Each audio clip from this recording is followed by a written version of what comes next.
Bonjour, alors dans cette vidéo, nous allons montrer que un tiers n'est pas un nombre décimal. C'est le programme de seconde. Donc, pour cela, nous avons besoin de connaître certaines choses. D'abord, de savoir ce que c'est qu'une démonstration par l'absurde. Alors, une démonstration par l'absurde consiste à supposer le contraire du résultat demandé et arriver à une contradiction. Ça, c'est le premier point.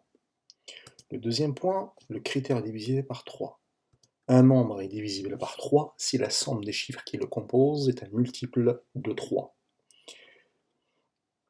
Et enfin, connaître l'ensemble des nombres décimaux. Un nombre est décimal s'il s'écrit de la forme a sur 10 puissance n, bien évidemment, avec un a un entier relatif et un entier naturel.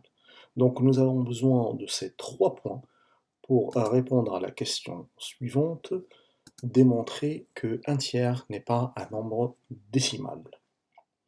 Donc nous allons procéder par l'absurde. Donc comme cité dans le premier point, il faut supposer le contraire du résultat. Donc là, on veut montrer qu'un tiers n'appartient pas à un D, le contraire c'est qu'un tiers appartient à un D. Donc on suppose qu'un tiers est un nombre décimal. Alors, d'après le troisième point, il existe un entier relatif A et un entier naturel n tel que 1 tiers égale a sur 10 puissance n. En faisant un produit en croix, cette égalité peut s'écrire alors 3 fois a égale 10 puissance n. Donc, ce qui signifie que 10 puissance n est un multiple de 3, ou autrement dit, 10 puissance n est divisible par 3. Alors, nous allons revoir le deuxième point, le critère de divisibilité. Le critère de divisibilité, il me dit qu'un nombre est divisible par 3 si la somme des chiffres qui le composent est un multiple de 3.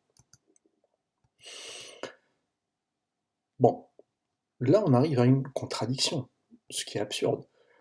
Pourquoi? Car la somme des chiffres de 10 puissance n vaut 1. Vous avez 1 suivi de 10 zéros. Donc la somme c'est 1. Et 1 n'est pas un multiple de 3. Et voilà. Donc nous avons supposé que 1 tiers appartient à D, et nous sommes arrivés à une contradiction. Donc, ce que nous avons supposé au départ est faux, ça veut dire que 1 tiers n'appartient pas à D. Et voilà.